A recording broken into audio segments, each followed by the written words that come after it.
Welcome to 4 Oak Street on this Easter Sunday, and I thought I'd show you what I've been up to in regard to the switch panel, which is nearing completion. And also earlier in March I had a guest, Paul from the Whalley Club, who was one of the people who actually was involved in for years the Whalley show at the NEC. So it was great to have him here for a few hours and show him the layout and get an understanding of how his layout's going, and also some background, I suppose, as to why the show's not going ahead after so many years. But anyway, onto the switch panel, and I'll show you how it's looking. So this would look very complicated, but I can assure you I'm no electrician, and it just looks complicated because there's a lot of wiring, but pretty much it's just following the same basic pattern. So what I've done is we have the power coming in, and you can buy these plugs. So I'm using a switchable power adapter which switches between 3 and 12 volts, I think, and the DCC Cobalt machines will run off 6 or 9 or 12, whatever. And then you'll see I've used the DCC switches which have the wiring all done ready for, so when they're on, off, on. So effectively up for one way, off in the middle, and down for the other way. So what I've done, I've used a piece of track here. So the wiring, power comes in, goes through a switch on one side, 2 wires there to the piece of rail which becomes my little bus, if you like. Then each switch has 2 power cables going in, and then there are 3 terminals on the side of the switch which have the resistors already inbuilt. So you've got positive one side, negative in the middle, and positive on the other, which is ideal. Obviously they're made for the LEDs, so you can have a common negative and you know, the 2 power either side. So, and then you have your 2 wires coming out here, which will go to the point motor. So none of those are actually in yet, because I've had to build the frame to hold this, which I'll show you, which is now actually installed. And then it will be a question then of taking the wires that go to the point motors to the back of the panel with some sort of a plug, so then I can disconnect the panel if need be. So effectively then you just have the LEDs wired, and it just looks a lot more complex than it is. I suppose it's a question of just trying to be as neat as you can. I'm using fairly basic stuff. I'm using a Ryobi cordless soldering iron. I'm using this type of solder. I'm using the DCC Concepts flux, and I'm also using LEDs, obviously. Now what's interesting, in the last video I talked about buying them all from the same place. Well, I bought 100. I burnt a few, not many, but I needed more.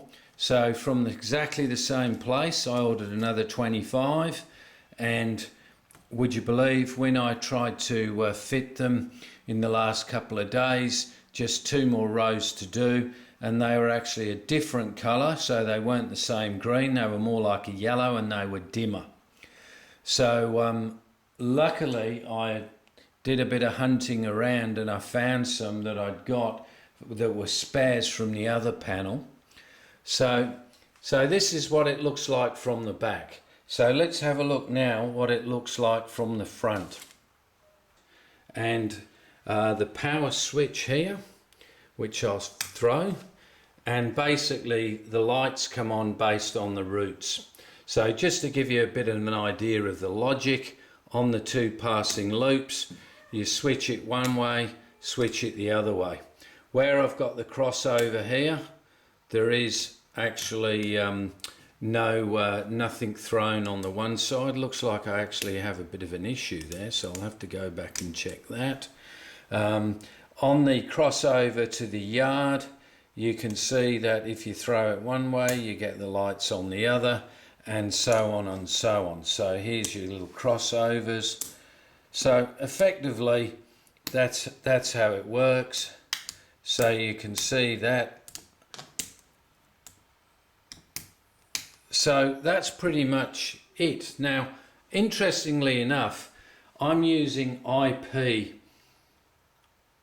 analog, whereas on the other part of the layout initially, I used just the IP Classic. And they did say you can use the switches on the Classic, but with the iPad IP analog, they say that you can't use the switches in the same way, and they have to be wired in line as the power output. Based on this diagram here. So you can see the LEDs are going between, and that's how I initially did my test.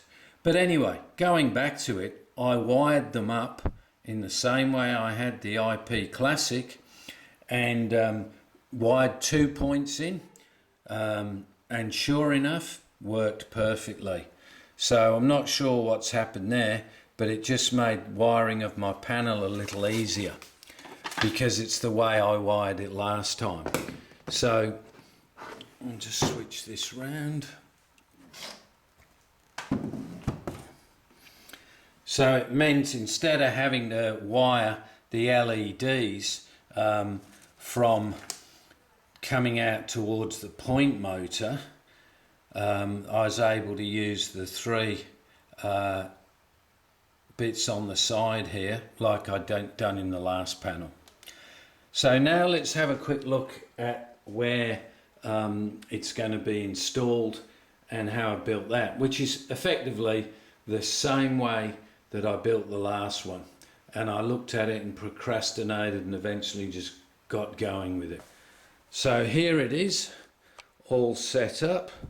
So you can see the black bit is what it rests on. There's a frame around the outside. You can see it's at a similar angle to the other panel. It's against the leg here, so I've got 2 bolts. On this side I've got a bracket. So I've got the other panel, the extra one that I got made. So just to give you an idea how it looks, I'll just put it in. So it actually does fit, it's just fractionally tight. It will actually go in better than that, and there's a finishing piece that goes along the top that is just drying here. So that's how it looks.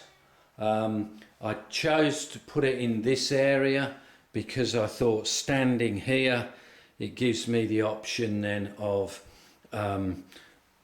not only looking at the board but looking at the TMD, and also you can look back and see the junction there and the crossover and the crossover and the 2 passing loops of the station.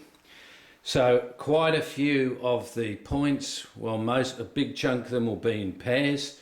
So definitely the crossovers, definitely the passing loops, and there's a couple of crossovers in the junction. Actually, I could just be pointing them out here.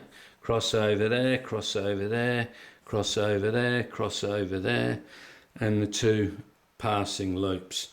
So that's pretty much it. So with that, look forward to sharing the next one with some running shots and a new locomotive on the way, which takes about 2 weeks to get here.